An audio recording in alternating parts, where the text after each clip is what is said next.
بھارتی ریاست مدھیہ پردیش میں ضابطۂ اخلاق نافذ ہونے سے قبل ریاستی حکومت نے 17,000 اساتذہ کی تقرری کا اعلان کیا ہے۔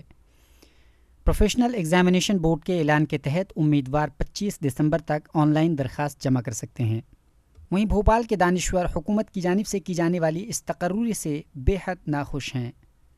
جو انتخابات سے پہلے حکومتیں اعلان کرتی ہیں ضروری نہیں ہے کہ فلفل ہو جائیں وہ اور ان کو وہ پورا کریں، کیونکہ انہوں نے جو تاریخ دی ہے کہ 29 ستمبر تک آپ جمع کریے اور امتحانات ہوں گے اور یہ ہوگا وغیرہ، تو یہ سال تو ایسے ہی نکل جائے گا۔ جمع کریے، پھر مطلب یہ کہ آپ کا امتحان ہوگا، پھر رزلٹ نکلیں گے، اس سب میں اتنا ٹائم ڈیلے کر دیا جائے گا کہ انتخابات ہو جائیں گے۔ یہ ٹیچروں کا مسئلہ اپنی جگہ رہے گا۔ ریاست میں سرکاری اعداد شمار کے مطابق 70,000 ٹیچر کم ہیں۔ اس کے بعد سرکار بار بار اسکولوں کو یہ تنبیہ کرتی ہے کہ آپ کا رزلٹ اچھا آنا چاہیے، ورنہ ٹیچر کو اس کی سزا دی جائے گی۔ ٹیچر کی جو مطلب اضافہ ہونے والا ہے اس کی تنخواہ میں اس کو روک دیا جائے گا، انکریمنٹ روک دیا جائے گا اور اس کو سزا کے طور پہ کہیں ٹرانسفر کر دیا جائے گا۔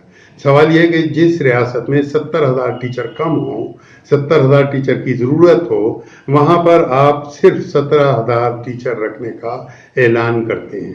اس اعلان کا بھی نتیجہ یہ ہونے والا ہے کہ وہ 17,000 ٹیچر کیا 70,000 ٹیچر کی جگہ لے لیں گے، اور اعلیٰ تعلیم کے اندر یعنی ہائر سیکنڈری وغیرہ کے اندر جو کمی ہے وہ بہت ہی زیادہ نقصان دہ ہے ریاست کی ترقی کے لیے بھی، اور اس لیے بھی کہ وہی جگہ ہے جہاں سے طلبہ کو آگے جانے کا موقع ملتا ہے۔ تو یہ تو ایسا لگ رہا ہے کہ جلد بازی میں کرے گئے فیصلے ہیں، خدا کرے کہ ان کے اوپر عمل ہو، لیکن عمل کی امید نظر نہیں آتی۔